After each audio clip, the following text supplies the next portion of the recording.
everybody else alone, in spite of the fact that some people still think that they know. But no, he knows the code. It's not about the salary, it's all about reality and making some noise, making a story, making sure his click. All right, welcome back to UCA Campus, Hour 2. Justin Acri, Pat Bradley, Matty T hold it down back in the Fury Electric studio. Sorry about the interruption again during the Dave Warlock interview, which, big surprise, Dave was very insightful and interesting. He's good, man. He knows a lot about what he's talking about. There is that. He is with the NCAA. Sharp. If you missed it, you can check it out online at 1037thebuzz.com and go to the audio gallery inside the Buzz Hub, and you can listen to the entire interview uninterrupted.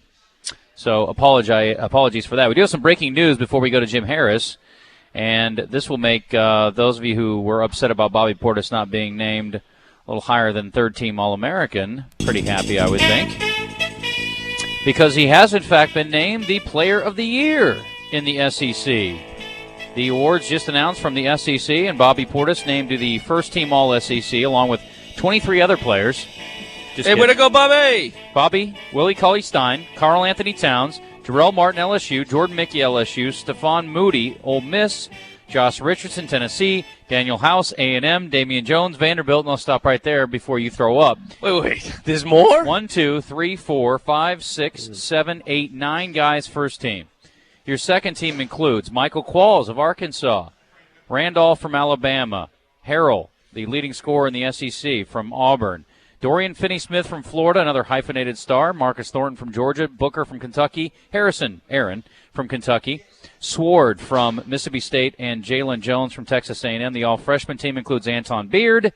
In fact, it looks like, unless they go alphabetical, which they didn't, it looks like he may have led the team as all-freshman, which wouldn't be a huge surprise. All-defensive team, nobody from Arkansas, Thornton and Cauley-Stein, Mickey Richardson from Tennessee, and Damian Jones from Vanderbilt. Coach of the Year, Calipari.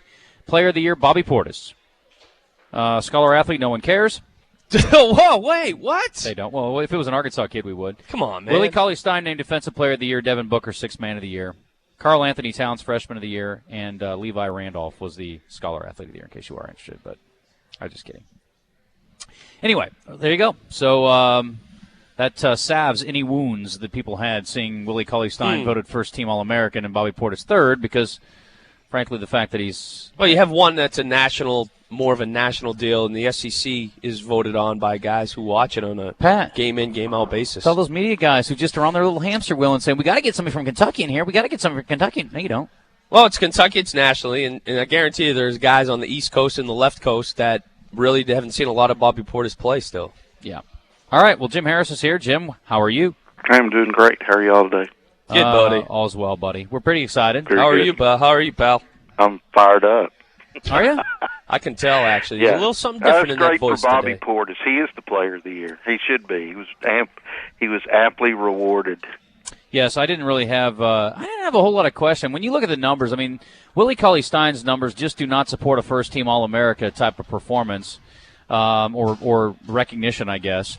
And I'm not saying that Bobby Portis should have been first-team All-American by any means, but, certainly the Player of the Year. And that's all good. I mean, like you said, it's hard to tell for – I guarantee a lot of the national guys don't watch the SEC very closely when it comes to basketball outside of the world of Kentucky anyway. So probably not, and think of where Arkansas might be without him.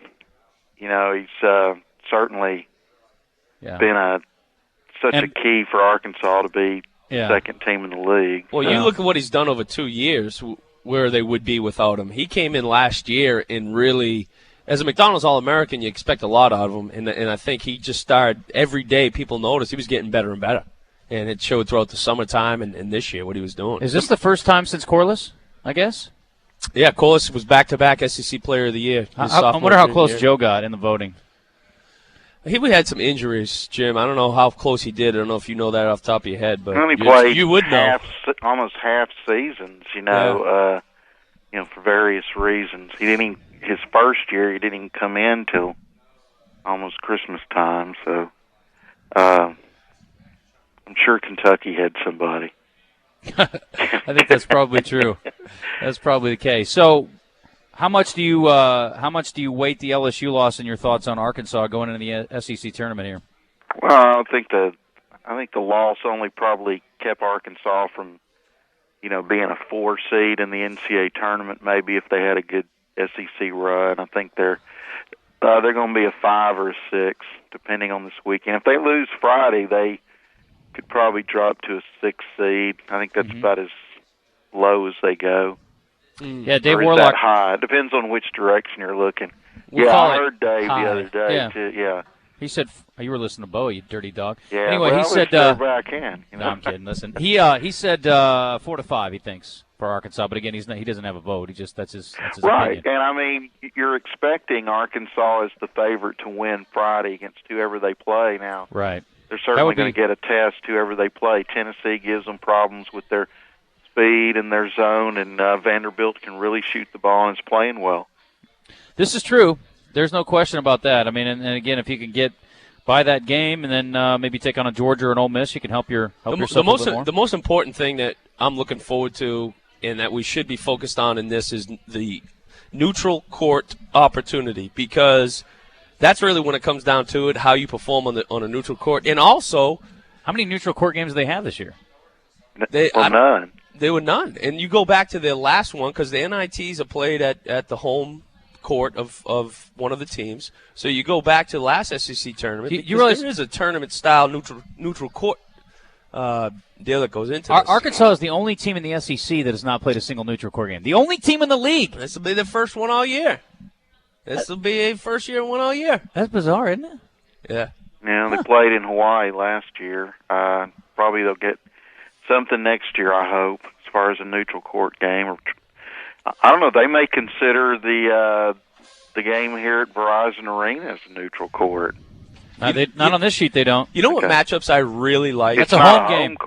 Nice try, Brett Bielema. It's a home game, pal. You know what games I really like is when you play a very strong non-conference team like Iowa State or going back to Michigan last year, but you play them on a neutral court, because it kind of, I don't know, to me it prepares your team for that tournament-style atmosphere versus, if you're playing at someone's home court, it's a much different atmosphere than it would be playing a non-conference guy at a neutral site. I don't know how you can schedule more of those games, but I'd like to see a lot of those. Yeah, I would definitely like to see them get a neutral site game or 3 next year. I don't know what the schedule calls for next year. I can't remember. I haven't heard if they're in any tournaments. They don't get to go to Hawaii about once every 4 years. I think it is, or some kind of. Going without them if you want, Pat. But they always have these, in Madison Square Garden will host these. They do 2-day games or something like that, And it would seem like Arkansas would be a fit for one of those, especially if their 2 potential pros stay another year. They should be highly ranked next year, considered one of the better teams in the country next year, and ought to get one of those high-profile games that everybody watches around Thanksgiving or that kind of time. Who are we talking about? We're talking about Arkansas? Yeah. Are they high-profile without Bobby Portis next year? What if that's what I mean. Out? If Portis goes pro, I think the national people would be looking at him as kind of starting all over again. I think he's the guy that sort of stirs the drink and puts them in the conversation, and I don't think they would look at Arkansas as a contender. But nationally, you're right. I think that those of us who see the program and how it's being built, and you get really 2 good guys coming in next year already with Witt and Capita. But you hadn't had a Razorback on the national scene like this since Ronnie Brewer, right? And that was right. He got drafted 07. And previous to that was, of course, Joe Johnson. So, it's been a while since nationally people have been talking about a Razorbacks player and the Razorbacks team in general like they are right now. Yeah, we hadn't been to the NCAA tournament since 08. And, no, I guess Ronnie wasn't 07. He was 06, wasn't he? Yeah, I think. Is that right? Has it been that long? Yeah, it was Pelfrey's first year. No, he didn't play for Pelfrey's first year. Right. No, we're saying since the tournament. The first year in the tournament was Pelfrey's first year, but and it beat Indiana. Ronnie left after the Eric Gordon, his junior year loss. Huh? Yep, that's right. I saw Eric Gordon the other day too. Eric Gordon, your boy. Arkansas went to 3 straight NCAA tournaments and then haven't been to one since. The peak of the Stan Heath era and the beginning of Pelfrey, and then it's sort of tells you everything you want to know about Arkansas's program to know that it's been basically 7 seasons. That's that's just disturbing, I guess, is the only word I can come up with.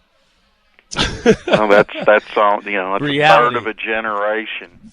Well, I mean, and the fact that's a lot of kids who are grown up who hadn't heard Arkansas's name in March. you know what I'm more interested in, Jim, is whether or not they can break the Sweet 16 streak that goes back to my boy Pat Bradley's playing days, because this is a team that you would think, if they can get the right draw, would have a chance. Yeah, but think about that team. Pat knows all about it. A 12th seed that wasn't even expected to win its first game, but it got the right draw. You were quicker than Penn State and probably bigger than Marquette. I'm not saying you personally, Pat, but I mean because I was neither. Oh, you were bigger than Marquette for a while, but he lost 40 pounds. You look good now. Because I was neither one of those.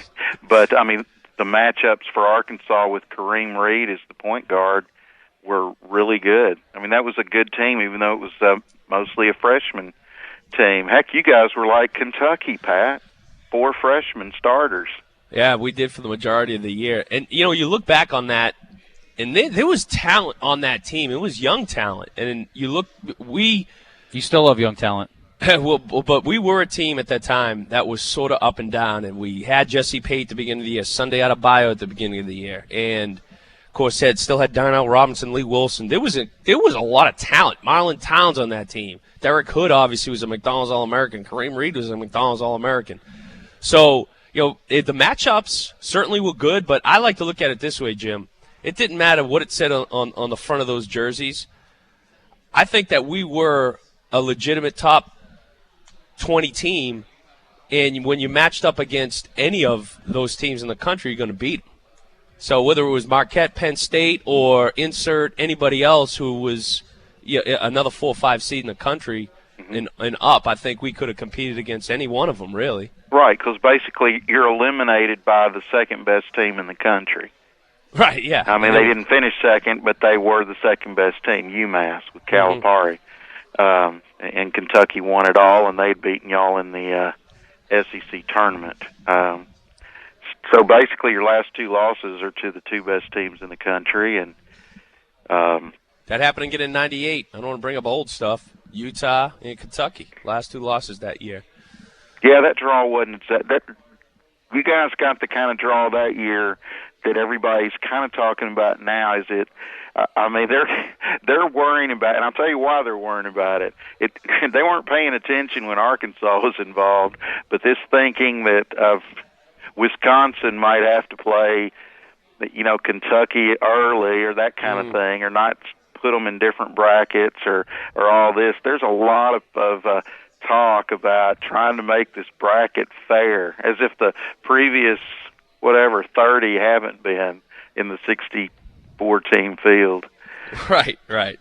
So outside of Kentucky and Arkansas, Jim, who else do you like in the SEC as far as a team? In the tournament? Yeah. I would say the 2 teams that need this the most, I always look at the teams that need it the most, just like Arkansas in 2000, that need to win it. Mm-hmm. And those 2 teams are LSU and Texas A&M. Probably not LSU as most, and throw them out. They don't need it. I'm sorry, I misspoke. It's A&M and Ole Miss, but I'm not sure either one can win 4 games in a row. I think they can win a couple, but I don't know if either one of those teams can win 4 straight games.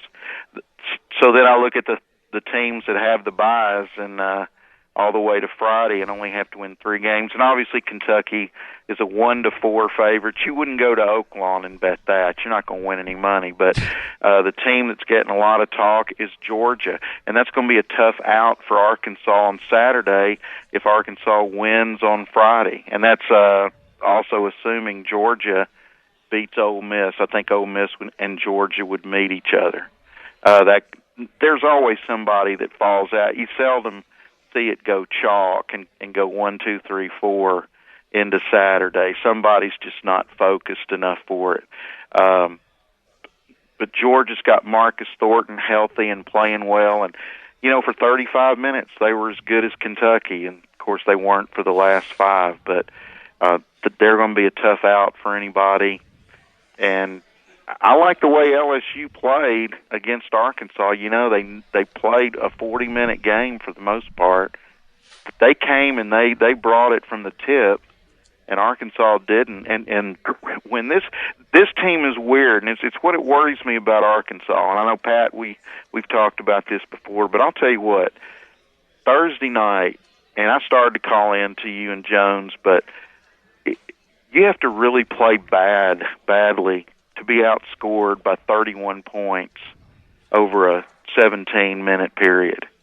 And Arkansas was outscored by 31 points to South Carolina over a 17-minute period. It took Kentucky 32 minutes to outscore Arkansas by 31. It took South Carolina only 17.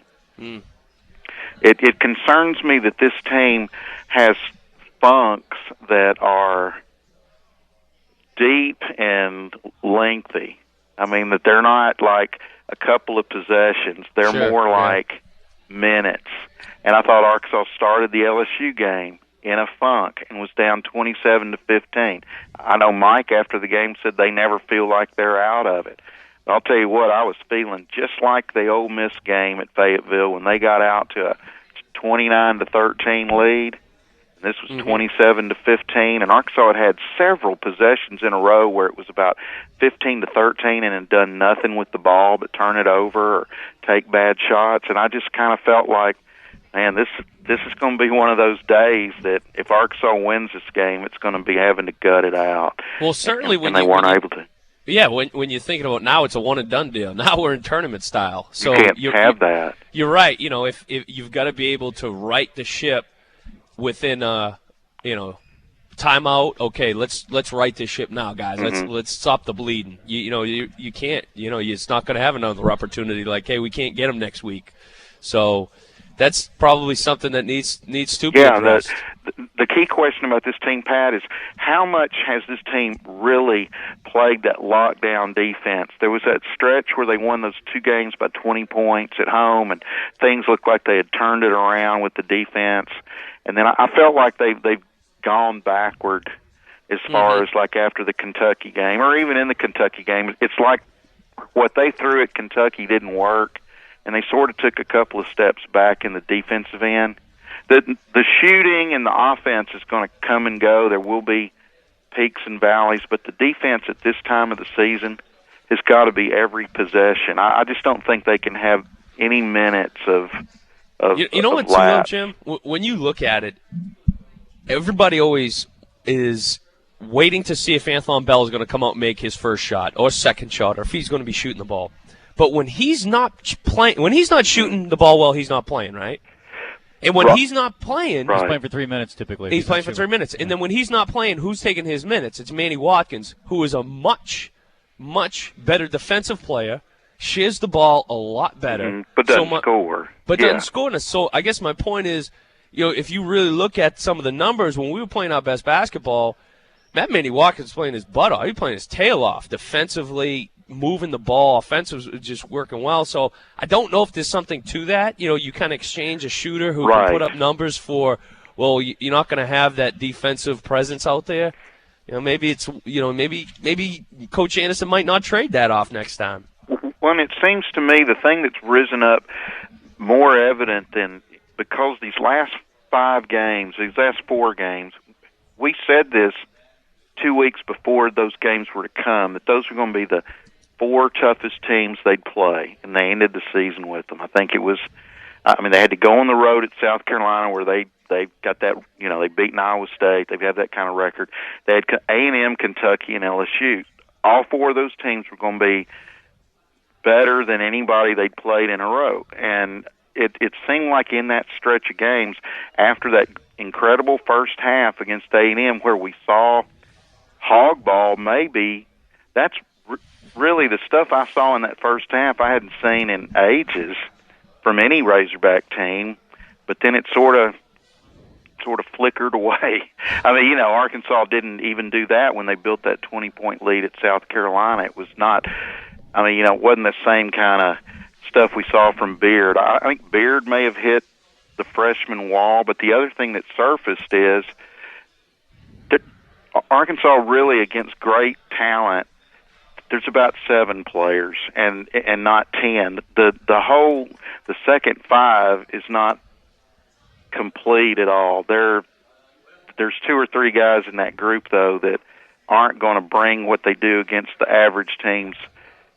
They're just not going to bring that against LSU or Kentucky. I think it's just a talent thing.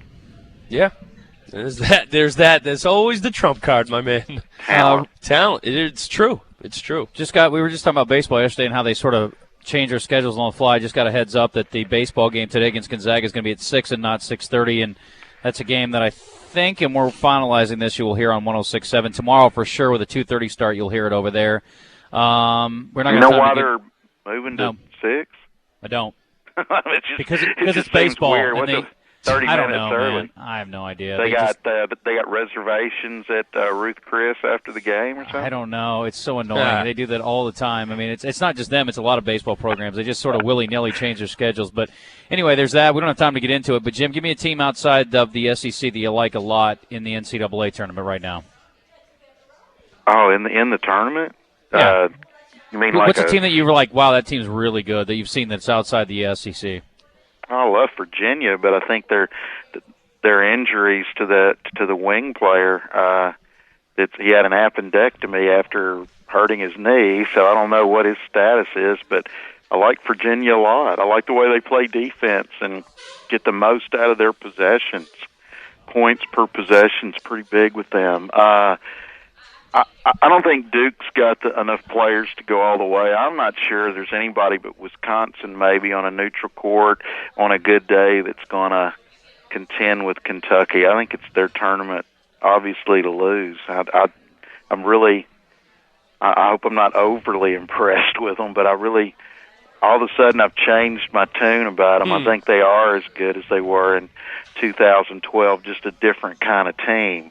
Much better at guard maybe than that team was. They don't have an Anthony Davis, but there's nothing wrong with Willie Cauley-Stein and Lyles and the other hyphenated name they've got. On the front line. Carl Anthony Towns? Yeah, Carl Anthony Towns. But their guards are so good. I watched a tape of Booker from high school that I'd never seen before when he played at Moss Point, Mississippi.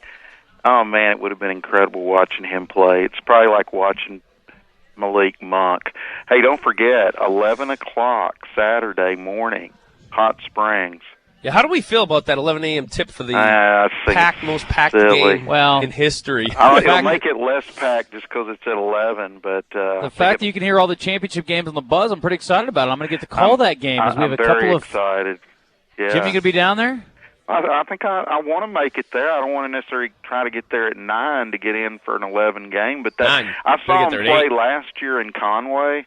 It was a heck of a game, and I think this year, Bentonville can take them down. North Little Rock survived last night. Yeah, how about that game? 2 free throws by Kayvon Allen. But, this Saturday at 11 in Hot Springs, Bentonville and North Little Rock for the 7A championship, and no Parkview. My alma mater took them down in the quarters, Pine Bluff High. Yeah, we got Episcopal's back, Coach Michael Marsh. Yeah, they're doing a great job. I think they're in it against Mayflower. They play the first game of the tournament. They play Saturday or Thursday afternoon at like 3:30, and then those we're going to have weird all the times, aren't they? It is, but this is what it is every year. I mean, it's the same times as usual. It's good for us. At least we can get a couple of shows in, and then on Saturday we're actually going to wrap up 5A girls. The last. So it's 5A girls is the last game? That is. It's 5A boys and 5. And the thing is, because they've had to reschedule them, before that's going to be the 2A, I believe, because they're actually wrapping up their tournament tomorrow. They're not even finishing their the 5 is today, right? Yeah, 5's today up in Paragould. And PA is in the semi today. So we'll see if PA can get to the final. Now, Hot Springs has a chance to get 2 representatives, boys and girls, into the finals. So they'll have a chance to do that today, I think. Hometown cooking. Yeah, so there aren't a lot of doubles. We typically get a few situations and a few classifications where the boys and the girls both make it, but we've only got a couple. I think there's that. You got Hot Springs, and then there's one other school, I think, that has the boys and the girls still alive, and I'm trying to think. It's one of the smaller classifications. But anyway, it's always fun. And, Jim, you know what? You don't need to wait in line. You just pop in there. You can sit with the buzz, and we'll get a little insight from the man. Hey, give me a press pass, and I'll be there. I wouldn't think you'd need to ask for one. You're Jim Harris, for God's Well, sake. I know, but, they look at me like, who? I know you, don't I? Aren't you that dude they call Uncle Jim? That dude. Well, wear your cool Nike sunglasses. I'll wear the slash Nikes. glasses. Maybe they'll recognize me.